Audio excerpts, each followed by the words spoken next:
Hello, everyone. I'm going to talk about Lois Conner. She has an extensive portfolio. Her work is shown in numerous exhibitions and museums across the country and internationally. San Francisco Museum of Modern Art has a few of her photographs in their collection. In addition to authoring books, she has taught over the years at universities like Stanford, China Academy of the Arts, Yale, and Bard, among others. I stumbled upon Conner's work when I was looking for landscape photographers, as that is one of my favorite styles. Her photography captured me with its elegant panoramic black and white images. Lois Conner is an American photographer who was born in 1951. She knew at a young age that she wanted to pursue a career in art. She was even then captured by the landscape panoramas she glimpsed on family road trips. When she was 13, the family moved to Pennsylvania, close to the beautiful and renowned Longwood Gardens. On the weekends, she took painting lessons from her next-door neighbor, who was a landscape painter. In her words, what was clear to me was that I wanted to be an artist. I tried painting, I tried my hand at sculpture. I just loved trying to make something out of what I saw and I felt. I think that's the important thing. One of the classes she took at the University of Delaware was a photography class, and she really enjoyed it, particularly when photographing landscapes. However, she decided to pursue fashion design at the Fashion Institute in New York. She continued taking photography classes, but it wasn't until one of her teachers, life photographer Philip Hasselman, asked her, "What are you studying fashion design for? You're a photographer." It was at this time, in 1973, that she transferred to the Pratt Institute to major in photography. After that, she continued her studies as a graduate student at Yale. It was there that she took a course on Ming Dynasty landscape painting. The panoramas captivated her, and she longed to visit. In 1984, she received a Guggenheim Fellowship and finally got to China. Conner tried a variety of cameras and films before she settled on the Banquet camera. This camera takes 7 by 17 negatives, which was popular for formal group photos at the start of the last century. The Banquet camera weighs around 45 pounds. This picture shows Conner after successful surgery for a torn bicep tendon in the right shoulder. She carries this huge camera over her shoulder to every location she visits. Setting up this camera on the tripod, loading the film, and adjusting the setting is a slow process, which can take up to a half hour or more. Viewing through the ground glass of the camera transforms the landscape, upside down and backwards. It becomes very abstract.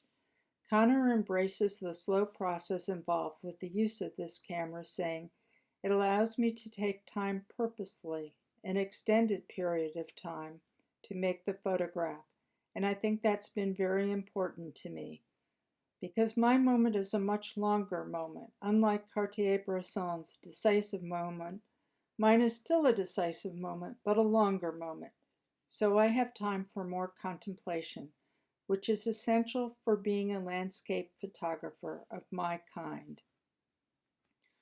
Although Conner is best known for her pictures of China, she has circled the world. The next set of slides shows some of her travels within the United States. This is one of her earliest pictures I found, which was just about the time she began exclusively using the Banquet camera. She now has 8 of them, but of course can only take one at a time with her. This misty, meandering stream with bare trees was so familiar to me, as I grew up in the same area of Pennsylvania. Conner describes her photography as subtle, so the air can be felt in the picture, as in this case around the trees. Because her pictures aren't on the same plane, it draws one into the scene, looking for all the details and information it has to offer. This can be seen throughout her work. The framing for this picture also creates the extensions of the trees. Conner doesn't limit herself to bucolic scenes, yet there is a consistency to her work. The Baton Rouge photograph of the oncoming train in the fog though a completely different subject has similarities to the covered bridge stream. Both exude a sense of mystery and a need to look deeper into the picture. The photograph of Cleveland Clinic creates an optical illusion with the grate in front disguising the cars, not unlike the fog. Conner sometimes included people in her pictures, though often they were really distant. This one from Bluff, Utah, focuses on the young girl in front with another smaller girl behind her. The sharpness of the girls in the stones contrasts with the shallow depth of field in the rest of the picture. But even in this, one wants to examine more deeply the picture and the story behind it. The Canyon de Chalet and Rough Rock, though different types of landscape, have a similarity in the depiction of light and shadow. The consistency of her landscapes is not only due to her use of the Banquet camera, but her developing techniques. Conner develops all her black and white negatives, so she retains rigorous artistic control over the final print. Her development process is laborious. She prepares her own paper with a liquid mix of salts of iron, platinum, and palladium chemicals. This mixture is brushed onto the paper in 8 layers. This process sensitizes the paper to light. Once the negative is placed on the paper, it is exposed to ultraviolet light for up to 8 minutes for a contact print. Then it is developed and fixed.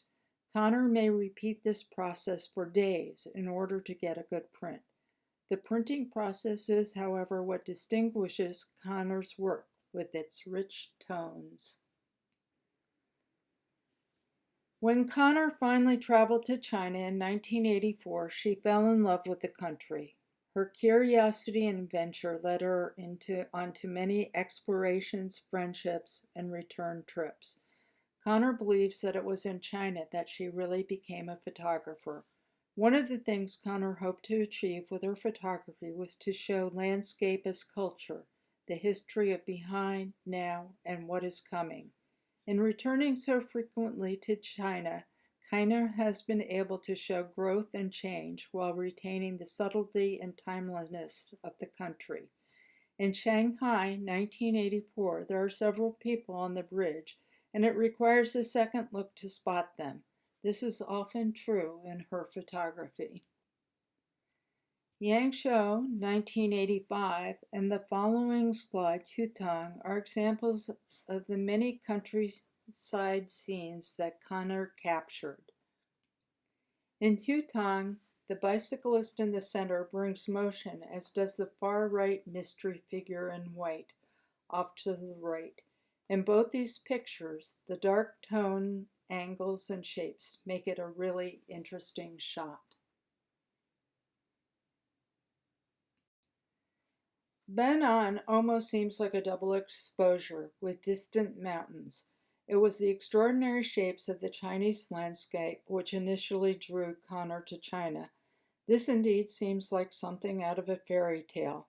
Although I don't spot any people in this picture, they seem like they are there.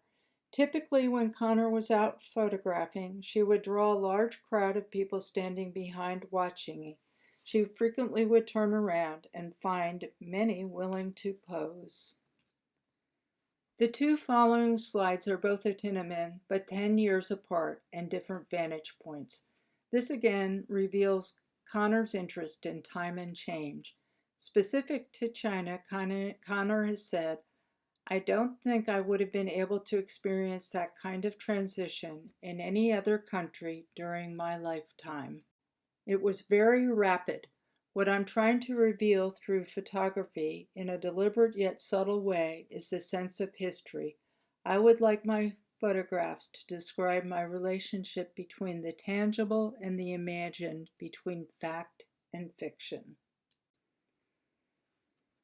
Conner used rooftops to her advantage and has many photographs of rooftops or photographs from rooftops. Longshan is looking down on the rooftops, but she well may have been standing on another rooftop. The angles of the rooftops contrasted with the cultivated hillside. The stairway climbing up with the ladder laying on its side certainly make it a spot to explore. It would be interesting to see a photograph from that spot now to see if it has changed.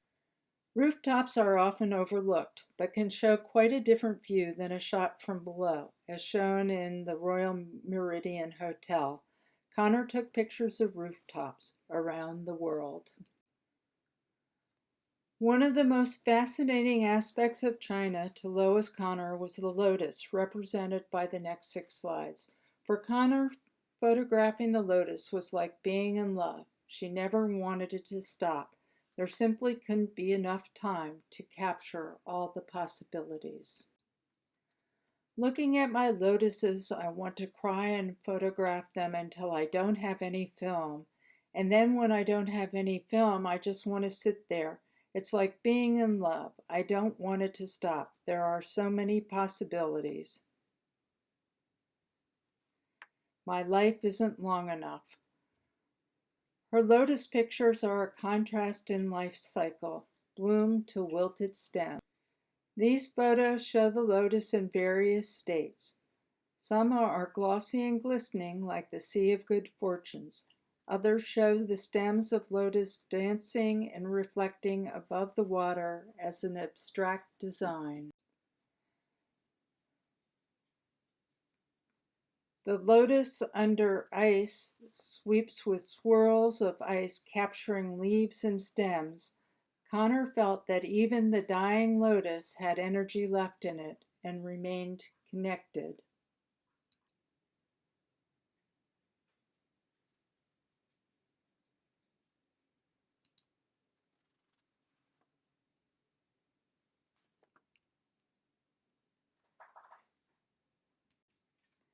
As you may have noticed, none of the slides shown were vertical or in color, as her primary work is in fact black and white and horizontal. She did, however, use the banquet camera for some vertical photography. This was much more difficult, with many more shots not turning out. The following slide shows 2 black and whites. The twisted tree in the Bronx unfurls like a Chinese scroll. The Lashan Buddha is my favorite. The middle shows a close-up of it. There is an incredible amount of detail in this photo. Online you could zoom in to really see it, but unfortunately that cannot be recreated in this slideshow. Last but not least, I wanted to show 2 of Conner's color prints, which are more recent. She uses an 8x10 format for these, and though there are similarities in style, the color to me doesn't have the depth and emotional feel of her black and white pictures. It will be interesting to see where her future work will take her. Thanks for listening.